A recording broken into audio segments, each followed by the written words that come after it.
Salut mes coucous! Venez vous apprendre comment faire une perruque afro. Regardez comment c'est joli.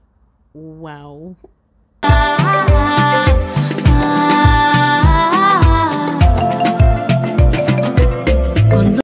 Pour commencer, guys, j'utilise ce paquet de mèches afro curly.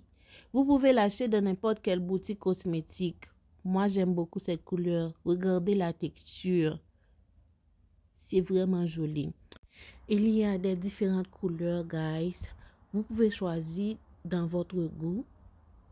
N'oubliez pas d'abonner, de partager et liker cette vidéo, guys.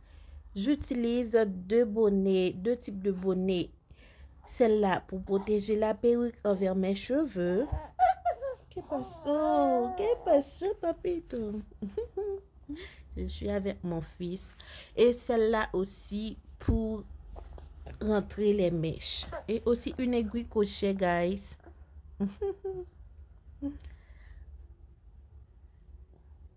La tête de mannequin. Yeah.